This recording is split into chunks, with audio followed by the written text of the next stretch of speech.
Vous connaissez Mathieu Kivigère, vous le voyez à la demi des matchs de football universitaire, ancien choix de premier tour des Rough Riders de la Saskatchewan. Belle carrière également comme joueur de ligne en attaque avec les Alouettes de Montréal.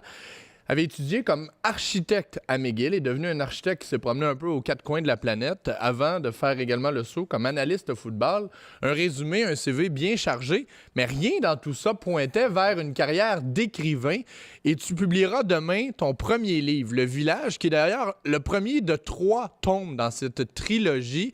Mathieu, avant de parler du Village, un livre fort intéressant, qu'est-ce qui t'a amené vers cette nouvelle carrière, à quoi, presque 45-50 ans maintenant? Bien, je viens d'une famille peut-être un peu particulière. On est 5 chez nous, 4 ont publié. Moi, je suis le 4e à publier. Ma petite sœur, qui est ma cadette, n'a pas encore rien publié, mais je pense que ça s'en vient. Ma sœur Pascale a écrit des romans. Son premier roman s'est mérité la médaille du gouverneur général du Canada. Donc, chez nous, je dirais pas que c'est naturel. Personne ne s'attendait. Moi, je suis le cancre de la famille. Personne ne s'attendait à ce que je m'attarde à écrire, mais c'est venu naturellement. Est-ce que tu pourrais rendre crédit à tes mauvais genoux pour ta carrière d'écrivain? Tu le sais, ça, hein? Bon, je te pose la question. Ben, écoute, il y a à peu près 2 ans, ça, juste avant Noël, il y a un orthopédiste qui m'a dit en fait que c'est ma cheville qui était complètement finie. Ta cheville, Mon OK. genou, ça fait longtemps que je le sais, qu'il doit être remplacé. J'ai dû mettre ma carrière en veilleuse d'architecture parce que ça m'occasionnait beaucoup de marches, beaucoup de visites de sites et tout ça. Fait que je vais t'avouer que c'était un moment un peu plus difficile de ma vie où j'avais pas grand-chose à faire. Puis j'écoutais du Netflix. Puis à un moment donné, je me suis dit, ben écoute, je vais écrire une série télévisée. Puis ça a commencé comme ça. C'est devenu un roman qui a été refusé par plein de gens. Mais un éditeur, Urtubise, m'a lancé un défi, m'a dit parle du foot, on t'écoute à la télé, on t'écoute avec Charles-Antoine et tout ça. Puis pourquoi tu partages pas ton amour du football? Puis c'est ce que j'ai essayé de faire. 6 semaines après, j'avais un livre. Dès que j'ai reçu la réponse, j'ai écrit le 2e. Et cet hiver, j'ai écrit le 3e. Et tu parles d'Urtubise. Je suis ami avec Alexandrine, donc c'est celle qui est à l'origine de ce projet-là, l'une des propriétaires chez Urtubise. Et elle me dit que tu as une plume fantastique. Et apparemment que ça vient de ta maman qui est enseignante, je pense. Non, ma mère, en fait, est psychologue. Elle a écrit des essais beaucoup. OK. On va être honnête, là, chez nous, là, Pascal, ma sœur et ma mère André ont une plume absolument extraordinaire. C'est des gens qui écrivent. Écoute, tu peux prendre un paragraphe ou une page, la mettre sur le mur, puis ça va être pertinent toute ta vie. Moi, j'ai un style peut-être un peu plus expéditif, mais j'aime raconter les histoires. Puis je pense que j'ai réussi à faire une histoire qui est intéressante. Le Village, donc. Et ce titre vient d'un contexte qui est complètement détruit. On fait souvent allusion dans le monde du sport à une famille. L'équipe, c'est comme une famille. Et le personnage dit non. Ou un des entraîneurs dit c'est pas vrai. C'est pas une famille. Une équipe, c'est un village. Explique-nous ce que tu veux dire par là. C'est quelque chose qui me tenait à cœur, parce que tu le sais, hein, on fréquente les milieux universitaires, toi et moi, puis chaque terrain, chaque entraîneur vante son équipe comme on est une grande famille. Tu sais, il y a la plus grande famille de sport au Canada, qui est le Vert et Or. Il y a la famille des Carabins. Il y a puis c'est correct, c'est une image qu'eux utilisent, mais moi, j'ai été père de famille. C'est probablement la chose la plus importante que j'ai faite de ma vie. Puis le mot famille, pour moi, est sacré. Puis dans le contexte violent du football, c'est un mot qui me rend un peu inconfortable. Je veux dire, puis si c'est une famille, ton équipe, t'es qui, toi, la mère, le grand-père, le père, l'oncle, l'entraîneur? Est-ce que tu t'approches tes frères, tes sœurs? C'est qui, tu sais, les linemen entre nous autres? C'est pas toujours le bonheur, là, pas pratique. Non. Fait que moi, je cherchais une image qui était un peu plus réaliste, puis l'image du village, parce que quand une équipe, c'est 80, 100 joueurs, coach, physiothérapeute, écoute, Mais c'est parce que aussi, dans un village, t'es pas obligé de t'aimer. Mais tu es obligé de te respecter et de exactement. travailler ensemble parce que dans un village, tout le monde est dépendant de son voisin, alors que dans une famille, bien, il y a des divorces, il y a des histoires épouvantables, mais il y a un lien d'amour qui n'est pas nécessairement le cas dans une équipe, puis c'est pas grave. Bien, c'est un amour intrinsèque, c'est un amour qui va de soi, si tu veux. Puis dans le monde du football, tu sais, des bagarres, il y en a dans les entraînements, puis tout le monde le sait. Puis tu sais, je trouve ça un peu plus touché d'appliquer le mot famille à ça. Tu sais, il y a aussi le fait que le football, selon moi, n'est pas un sport d'équipe. Le football, c'est un sport individuel qui se joue en équipe. Puis ça, je l'explique dans le fameux speech dont tu parles. Et, tu sais, au football, qui dirait qu'un joueur de ligne fait le même travail qu'un batteur? Il y en a un qui pèse 300 livres, l'autre pèse 150, puis il prend dans le vent, tu sais.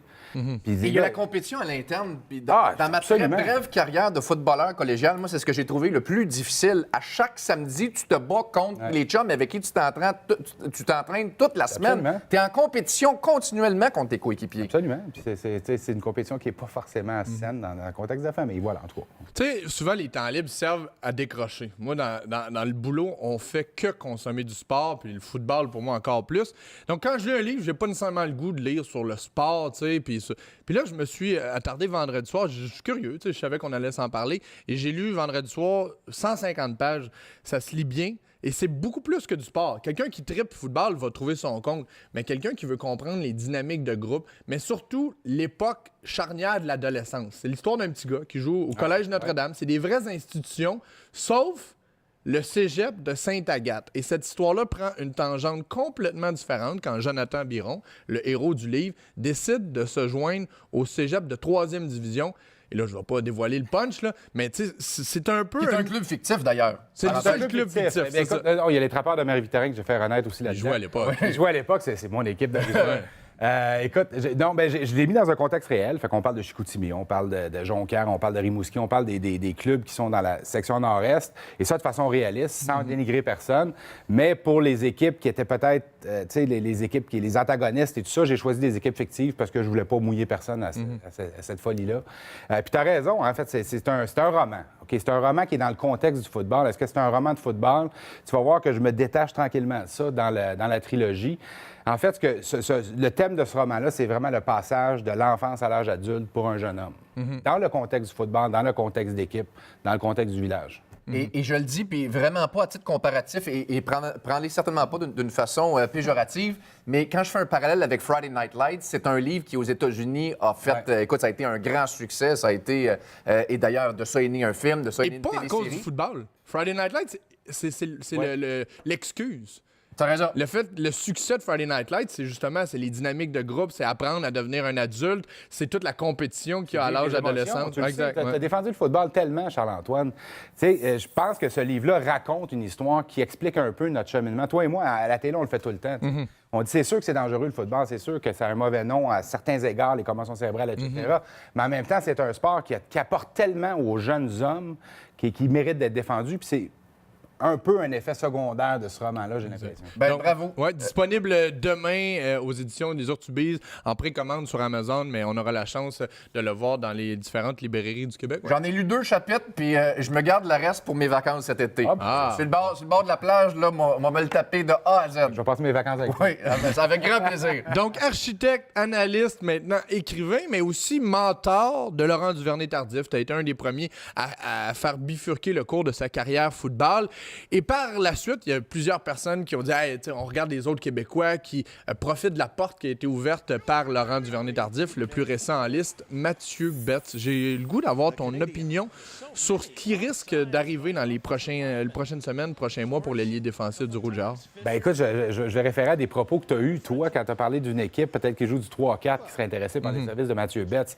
Moi, les doutes, peut-être que j'avais, c'est au niveau des couvertures de passe, parce qu'un outside linebacker en fait plus qu'un ailier défensif au niveau universitaire canadien. Puis là, écoute, les échos qu'on a des camps, puis je suis content pour Mathieu, parce que c'est vraiment un bon gars. Ouais. Les échos qu'on a, puis nous, on connaît son talent, on l'a vu, qu'il était 3 coches au-dessus de tout le monde dans la Ligue universitaire. Mais quand tu te mesures à ce genre de calibre-là une fois dans la NFL, c'est pas évident.